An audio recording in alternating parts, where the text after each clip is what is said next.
I thought the scrimmage went well. We did some really good things on defense. I thought we tackled pretty well. A couple missed ones we got to get cleaned up, but overall, I thought the tackling was really well, and that's what you want to see. When we go live, that's the piece we haven't got as much yet. Caused a couple turnovers. Coach Frost put us in some good situations that we need to teach from and get that dialed in. Because with this older group, it's going to be a little bit more about getting lined up and executing the defense and more about mastering the situations as we move forward. So I think a little more of that work is necessary, but I was pretty pleased. What are you still trying to learn in the next week or two about this unit? About this unit, probably what are we going to try to learn is probably who's the next guys up. Because there's, that first string, even though it's not solidified yet, there's still a lot of guys battling for reps, probably a lot of guys that deserve reps in games. Don't know if we're going to get all of them, to play because there's so many guys that are playing at a high level right now. But just who's going to be those next group in, and then are you that next guy in, and can you play on special teams because you're going on the trip?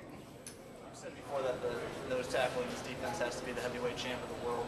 Why is that? What does that mean?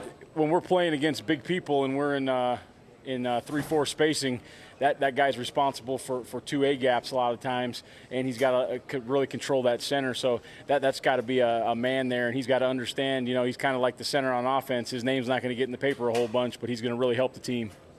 On that point, Damien, a lot of people talking about how Damien's in much better shape this year.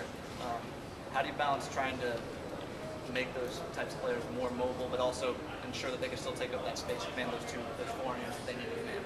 Well, that's why we got the strength and conditioning guys and the nutritionists, but they've done a great job with all those D linemen of making sure they keep their bulk, and they also are being able to move, and with Damien just being able to play 8 reps at a time instead of 2, and he's done a really good job of that so far this fall. What looks different about him this year? His body looks different. He looks more twitchy. He looks more lean. He just looks like he's able to play hard. If we leave him in there for 2 or 4 or 8, he's able to go the whole time, and I think that's a huge win for him and us. Tyreek Johnson's only been around for 9 practices, so what stands out to you about him so far? Well, obviously he's got some experience in the league. He's played in games, so the situation's really not too big for him, as it is sometimes with a new guy coming in the program, whether they're from a smaller school or a freshman. So he's got a lot of confidence. He's got a lot of grit to him, and he also knows the technique really well. It's just learning a new language probably for him with the defense. But he's a really good football player. He's got really good movement skills. He's done some really nice things in 9 practices. JoJo last year felt like he never really left the field hardly.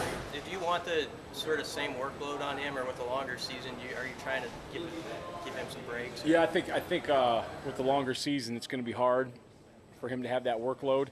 But I think we've developed some depth at that position. Isaac Gifford, Javen Wright, Simon Odie, John Bullock have all done a really good job there. So I think we have the opportunity to get JoJo a little rest this year and hopefully get all those guys playing on special teams as well. But I think you're right. It's going to be hard for him to take the same workload with the full season. How deep do you think the D-line can go? Like, how many are you feeling comfortable with, or how deep do you want it to go, I guess? I mean, you're definitely talking about 2 platoons at every position up front, and probably a third at most. So it's a pretty deep group. You definitely want to, now that we've developed some depth, you want to get those guys some breaks. You want them to be able to rush the passer and be fresh for that and play the run. But you also want to get the best guys enough reps. So I think that's a good balancing act, and Coach Tuioti and Coach Dawson are doing a good job with rotating those guys right now. And I don't see a huge drop-off between the 1s and the 2s. How's your team held up health-wise? I mean, you guys, have you hit that kind of camp wall where you got a lot of guys kind of having to rest on the second week?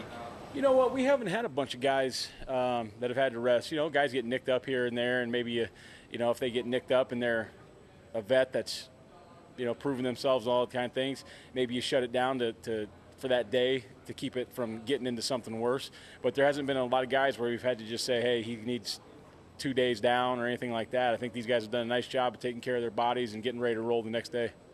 Do you feel good about you're in a position with enough veterans where you don't have to force young guys right into the fray right away? And do they kind of understand it, those young guys, sort of like looking at the depth chart? There's a lot of experience around him? Or To be honest with you, I think, it is a good feeling, obviously, but I think that we're to the point also with maturity that those older guys are taking those younger guys and helping them and saying, take my job, but you're not going to do it. I want you to try to take this thing. I want you to practice hard. I want to see if you can get in the game as a reserve role or special teams, and I'm going to help you, but I know you can't take my job, and I think that's a pretty good feeling. we were talking, maybe you were asked about him. Deandre over here was doing interviews. What can he give you? I know last year sort of just got deleted for him with the injury, but what can he bring to the table? Yeah, so far Deandre's done a really good job. He's a little different than some of those other guys. He's not quite as big, but he's got a little wiggle to him, and he seems to have a knack to find the ball and to find the open spot in the pass rush. So I think there's definitely a role for him moving forward. When you guys first got here, you talked about having your defense rotate in and out like hockey lines. Yep. I mean, but you really hadn't been able to do that because of the depth. Do you feel like in year 4 we're going to see the hockey lines come in and out this year more? Yeah, and I think especially up front.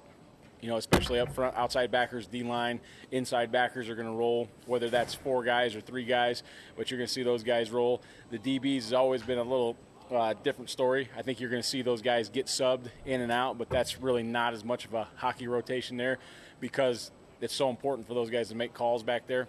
But I think up front you'll definitely see some mass substitutions coming.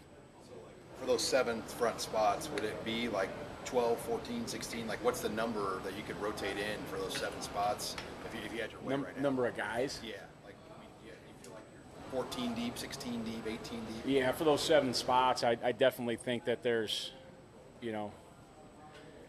at least 14. Probably in that up front D line, there's probably at a 15, 16, 17 in there.